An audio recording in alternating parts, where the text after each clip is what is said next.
This new era of space exploration will bring commercial interest to space. Entrepreneurial visions of space mining, tourism, colonies, and terraforming ask us to imagine a future for humanity beyond Earth. This mission to bring industry and civilization to space is largely a technical debate about feasibility and methods, with little room for questioning how this will change our relationship to the natural world. Jeff Bezos is one of the prominent figures in the NewSpace movement, leaving his post as CEO of Amazon earlier this year in order to funnel his energy and wealth into his commercial space venture, Blue Origin. His vision for Blue Origin is much more than simply a pitch for his next business venture.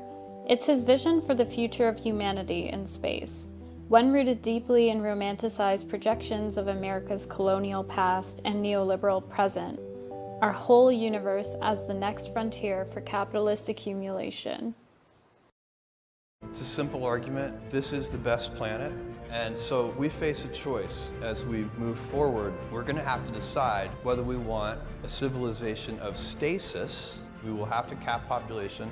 We will have to cap energy usage per capita. Or we can fix that problem by moving out into space. In this video, we'll dive deeper into Blue Origin's mission statement to critically question what this new space movement has in mind for the future of humanity. This is a very different kind of space colony. These are really pleasant places to live. These are shirt-sleeve environments. This is Maui on its best day all year long. No rain, no storms, no earthquakes. He's asking us to buy into a comforting vision of a future past, melding free markets, American exceptionalism, science fiction, a valorization of the American frontier, and libertarian principles and ethics. Space, a final frontier.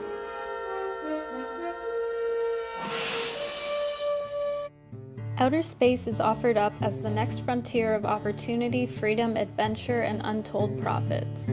This frontier metaphor, rooted deeply in the American cultural narrative, conjures ideas of pioneering, continual progress, manifest destiny, free enterprise, and rugged individualism. Likening outer space to the American frontier is also quite troubling. Not only is it historically inaccurate to ignore the violence, oppression, poverty, and disease that accompanied American westward expansion, the frontier metaphor also fails to capture the most compelling aspect of venturing into the cosmos, a new beginning for all people. If the question is no longer if humans will migrate into space, but when, then the next question becomes who will have access? It's still only the mega-rich that are able to access our cosmos, leaving the 99% anchored to a slowly dying Earth, a planet profiteered and poisoned by the very people who can afford to leave it. We get to have both. We get to preserve this unique gem of a planet which is completely irreplaceable. There is no plan B. We have to save this planet. And we shouldn't give up a future for our grandchildren's grandchildren of dynamism and growth. We can have both. This false dichotomy implies that the economic imperative for dynamism and growth is just as essential for humanity's survival as planetary preservation. As the richest man on Earth, Jeff Bezos is deeply invested in keeping the logic of petro-modernity and neoliberal capitalism alive. Without a constant infusion of expropriated capital, capitalism is unable to sustain itself. The seemingly endless resources and energy available in the cosmos provides exactly what is needed in order for capitalism as a system to continue to persevere. Some warn that, much like on Earth, the competition over commodities of space will lead to further war and imperialism both on Earth and off. If we build this vision, these O'Neill colonies, where does it take us? What does it mean for Earth? Earth ends up zoned residential and light industry. Polluting industry, all the things that are damaging our planet, those will be done off Earth. Moving polluting industry out into space is an expensive, resource-heavy, time-consuming endeavor. Though Jeff Bezos may have all the money in the world to throw at this project, we simply don't have that kind of time. Who is going to do this work? Not me. These kids in the front rows, you guys are going to do this, and your children are going to do this. This is going to take a long time. This is a big vision. Stop denying the Earth is dying. Stop denying the Earth is dying. We will change. We will change. We have just 10 years to cut global emissions in half in order to keep global warming under the 1.5 degree threshold set out in the Paris Agreement. Anything beyond that is a tipping point for cataclysmic weather events that would render more and more parts of the world uninhabitable. There is simply no good fix if we fail to stop pumping carbon into the atmosphere. We are already suffering some of the harms due to human-caused climate disruption. The only question is how much we will ratchet up the toll of human suffering and the destruction of ecosystems before we finally achieve net zero carbon emissions. A hyper-capitalized future in the cosmos is just one of many potential futures that can come true. Blue Origin's mission stands in contrast to the long-held vision of outer space as a global commons. Space exploration missions have also contributed significantly to eco-consciousness on Earth. The photographs of Earth taken on the Apollo missions forever altered the way we conceived of ourselves in relation to our planet.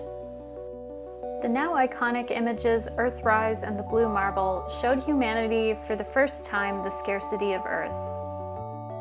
This newly gained perspective was immediately taken up in environmental discourse.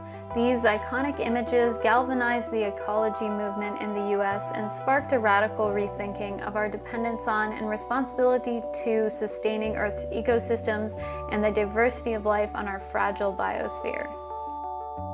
In 1970, the year after the Apollo mission, Earth Day was established in the United States.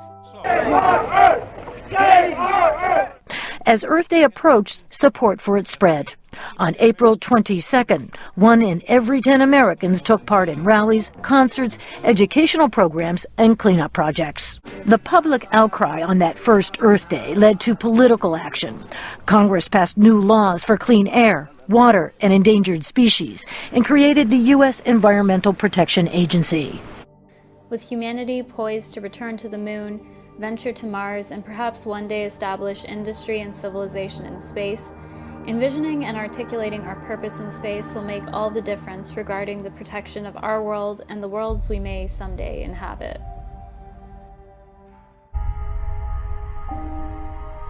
It was a very, very sobering look to see this beautiful little blue marble in the middle of all that darkness, and to realize how lonely we really are on this wonderful Earth. And I think it gave a lot of people hope and transcended national boundaries. Of course, things got back to normal rapidly, but at least for an instant in history, I believe that people looked upon themselves as citizens of the Earth.